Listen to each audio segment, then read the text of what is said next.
আসসালামু আলাইকুম। আখন্দ স্যারের জিকে ক্লাসে আপনাদেরকে স্বাগত। আজকে আমরা একটা গুরুত্বপূর্ণ টপিক নিয়ে আলোচনা করব। যে টপিকটা অনেকেই মনে রাখতে পারেন না, ভুলে যান। এটা হচ্ছে ভাষা আন্দোলনের শহীদগণ সম্পর্কে। তো আজকে আমরা একটা ন্যামনিক পদ্ধতিতে এই শহীদগণ সম্পর্কে আলোচনা করব। যেন খুব সহজেই মনে থাকে এবং আশা করি আজকের ক্লাসটা করার পর আ আপনি চাইলেও ভুলতে পারবেন না, ইনশাআল্লাহ। তো ভাষা আন্দোলনে অনেকেই শহীদ হয়েছিলেন। তো তাদের মধ্যে অনেকের নাম অজানা। আর আমাদের পরীক্ষায় যাদের সম্পর্কে তথ্য আসে আমরা তাদের মধ্য থেকে মানে ৭ জনকে নিয়ে আলোচনা করব। ৫ জনের বেশি আসে না। এর মধ্যে ২ জন সম্পর্কে কম আসে, ৪-৫ জন সম্পর্কে বেশি আসে। তো আমরা ৭ জন ভাষা শহীদ নিয়ে আলোচনা করব। তো আমাদের ১ম যিনি আলোচ্য বিষয় তিনি হচ্ছেন রফিক উদ্দিন। রফিক উদ্দিন, রফিক উদ্দিন নিয়ে আলোচনা করব। তো রফিক উদ্দিনের থেকে আমরা কয়েকটা বিষয় দেখব। যে রফিক উদ্দিন সম্পর্কে গুরুত্বপূর্ণ তথ্য হচ্ছে তিনি হলেন ১ম শহীদ। তিনি কোন শহীদ? ১ম শহীদ। তো রফিক উদ্দিন যে ১ম শহীদ সেটা আমরা মনে রাখবো একটা ট্রিকস এর মাধ্যমে। সেটা হচ্ছে রফিক উদ্দিনের এই যে থেকে আমরা মনে রাখবো, থেকে মনে রাখবো হচ্ছে রক্ত,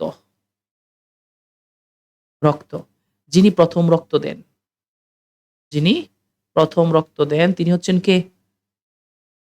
যিনি ১ম রক্ত দেন তিনি হচ্ছেন রফিক উদ্দিন।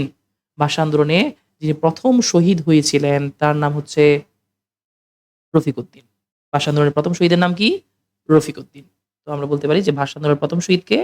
১ম শহীদ হচ্ছেন রফিক উদ্দিন। ঠিক আছে? রফিক উদ্দিন সম্পর্কে আরেকটা তথ্য হচ্ছে রফিক উদ্দিনের উনি ২১শে ফেব্রুয়ারিতে শহীদ হয়েছিলেন। শুধুমাত্র ২ জন যারা ২১শে ফেব্রুয়ারিতে শহীদ হন নাই। আর সবাই ২১শে ফেব্রুয়ারিতে শহীদ হয়েছিলেন। তো এটা মনে রাখা খুব সহজ। আর রফিক উদ্দিন ১ম শহীদ এবং নিঃসন্দেহে তিনি ২১শে ফেব্রুয়ারিতে শহীদ হয়েছিলেন। আর উনার জন্মস্থান কোথায়? মনে রাখবেন রফিকুদ্দিন যেহেতু ১ম শহীদ, উনি ১ম এর থেকে মনে রাখবেন, উনি হচ্ছে উনার জন্মস্থান হচ্ছে মানিকগঞ্জ। জন্মস্থান কোথায়? তে মানিকগঞ্জ। উনি মানিকগঞ্জ জন্মগ্রহণ করেন।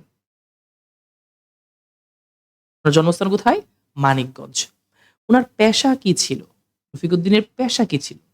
তো মনে রাখবেন মানিকগঞ্জের বর্গীয় জ থেকে উনার পেশা ছিল হলো উনি একজন স্টুডেন্ট এবং উনি জগন্নাথ ইউনিভার্সিটির স্টুডেন্ট ছিলেন। কোথাকার স্টুডেন্ট ছিলেন? জগন্নাথের স্টুডেন্ট ছিলেন। উনি জগন্নাথ ইউনিভার্সিটির স্টুডেন্ট ছিলেন। অবশ্য তখন জগন্নাথ ইউনিভার্সিটি ছিল না, কলেজ ছিল। তিনি জগন্নাথ কলেজের স্টুডেন্ট ছিলেন এবং তিনি বাণিজ্য বিভাগের স্টুডেন্ট ছিলেন। কোন বিভাগের স্টুডেন্ট ছিলেন? বাণিজ্য বিভাগে। ঠিক আছে? তো আমরা একটু আবার রফিকুদ্দিন সম্পর্কে দেখে ফেলি। রফিকুদ্দিন তিনি ১ম রফিকুদ্দিনের থেকে মনে রাখবো রক্ত আর যিনি ১ম রক্ত দিয়েছেন। ১ম রক্ত দিয়েছেন কোথায়? ভাষা আন্দোলনে। তো রফিকুদ্দিন তিনি ১ম শহীদ ভাষা আন্দোলনের। তো এই ১ম এর থেকে মনে রাখবো উনার জন্মস্থান হচ্ছে মানিকগঞ্জ। উনার জন্মস্থান কোথায়? মানিকগঞ্জ। আর উনার পেশা হচ্ছে উনি একজন স্টুডেন্ট ছিলেন, ছাত্র ছিলেন। কোথাকার ছাত্র ছিলেন? এই মানিকগঞ্জের বর্গীয় জ থেকে মনে রাখবো জগন্নাথ ইউনিভার্সিটির ছাত্র ছিলেন। তবে কোথাও, কোথাও আবার এটা বলা হয় তিনি মানিকগঞ্জের দেবেন্দ্রনাথ কলেজের ছাত্র ছিলেন। ঠিক আছে? আচ্ছা, তো আমরা জগন্নাথটা মনে রাখবো। ২ নাম্বার আব্দুল জাব্বার। আব্দুল জব্বার, আব্দুল জব্বার। তো আব্দুল জাব্বার সম্পর্কে তথ্য হচ্ছে আব্দুল জাব্বার ছিলেন ২য় শহীদ। তো এটা মনে রাখবো কিভাবে? আব্দুল জাব্বার ছিলেন ২য় শহীদ।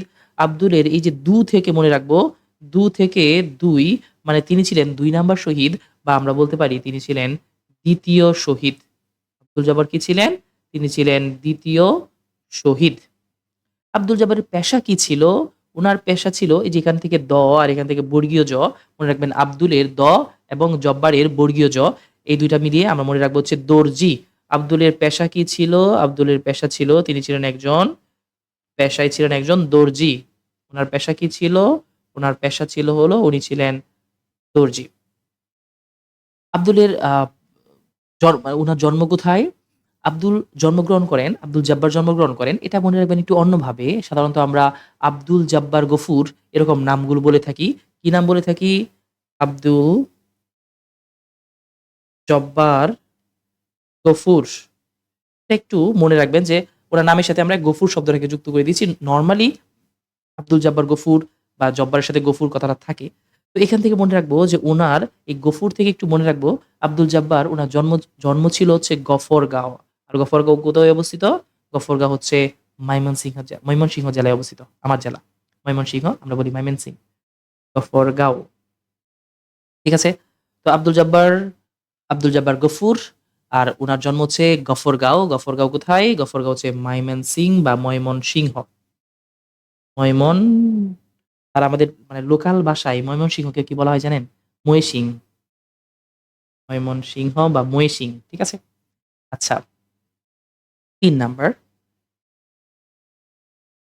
উনিও ২১শে ফেব্রুয়ারিতে শহীদ হন। আব্দুল জাব্বারও ২১শে ফেব্রুয়ারিতে শহীদ হন। আর রফিকউদ্দিনও ২১শে ফেব্রুয়ারিতে। সবাই ২১শে ফেব্রুয়ারিতে শুধু ২ জন ছাড়া।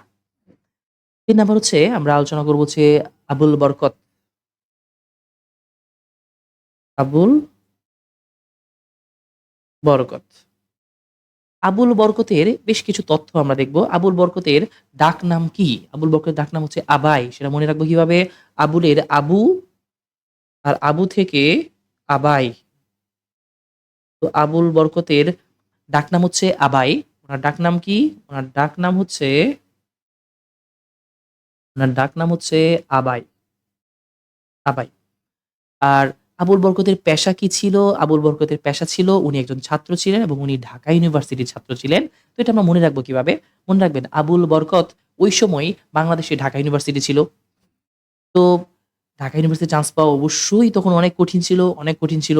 আল্লাহ সুবহানাহু ওয়া তাআলা যাদেরকে বরকত দান করেন তারাই কেবল ঢাকা ইউনিভার্সিটি চান্স পাইতে পারে। এরকমভাবে মনে রাখবো আরকি, হ্যাঁ?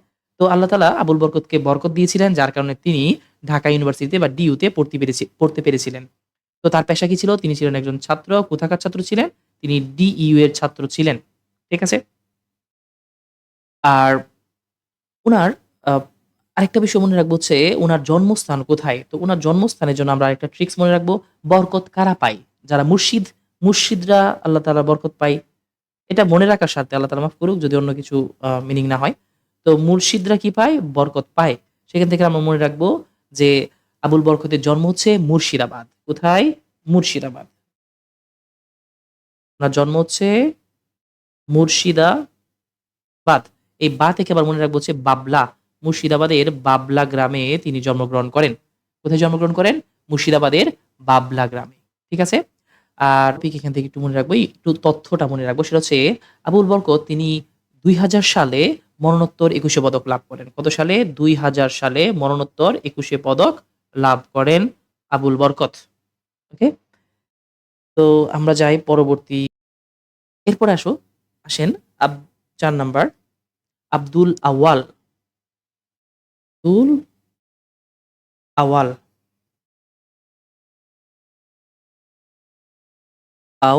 আল। ঠিক আছে? এই আউয়াল থেকে আমরা উনার পেশাটা একটু আগে দেখে নিই। আউয়াল থেকে মনে রাখবেন হচ্ছে আল। আওয়াল, আল।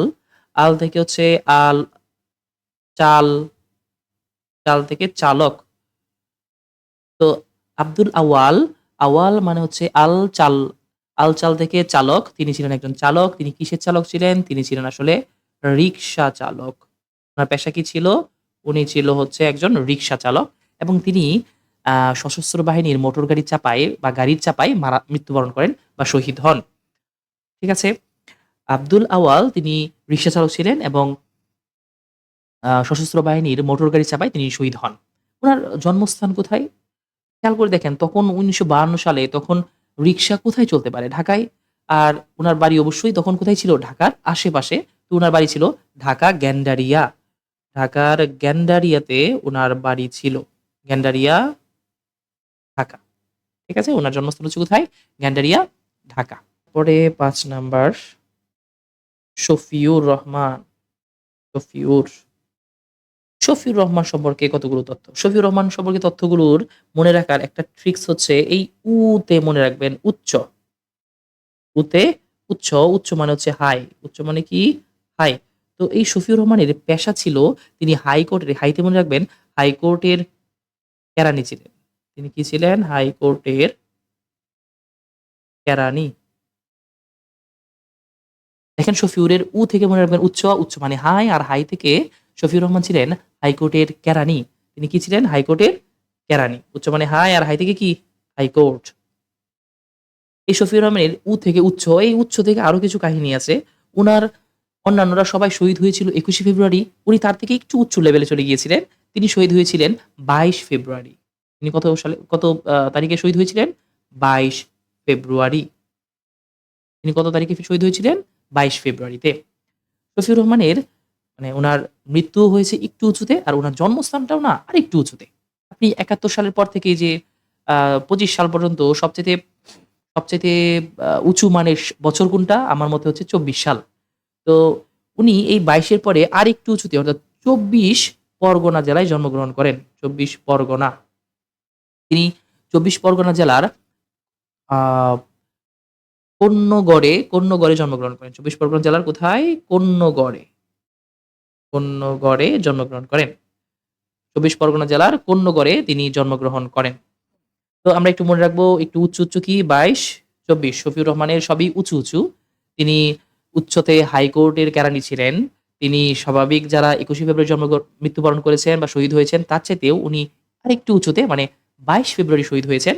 আর উনার জন্মস্থানটা আরেকটু উঁচুতে, সেটা হচ্ছে ২৪ পরগনা জেলার আ কোন্নগরে। ৬ নাম্বার আব্দুস সালাম, আব্দুস সালাম, আব্দুস সালাম। তো উনার সবকিছু মনে রাখবো সালাম থেকে। আব্দুস সালামের সবকিছু কোথা থেকে মনে রাখবো? সালাম থেকে। ১ম এ আসি উনার পেশাটা কি ছিল? আব্দুস সালাম মনে রাখবেন আব্দুস সালাম থেকে মনে রাখবেন হচ্ছে আ তার পেশা ছিল সালাম দেওয়া। কারা বেশি সালাম দেয়? উনার পেশা ছিল বেশি সালাম দেওয়া। তো বেশি সালাম দেয় হচ্ছে যারা পিয়ন থাকে তারা কি করে? বেশি সালাম দেয়। তো সেখান থেকে আমরা মনে রাখবো যে আব্দুস সালাম উনার পেশা ছিল পিয়ন। তারপরে উনার আ জন্মস্থান কোথায়? সরি উনার শহীদ হয়েছিলেন কবে? আব্দুস সালাম মনে রাখবেন সালামেই শুরু, সালামেই শেষ। তো আব্দুস সালাম উনি সর্বশেষ মৃত্যুবরণ করেন। উনি ২১শে ফেব্রুয়ারিতে গুলিবিদ্ধ হয়েছিলেন কিন্তু মৃত্যুবরণ করেছিলেন ৭ এপ্রিল। মানে উনি হচ্ছেন সর্বশেষ শহীদ।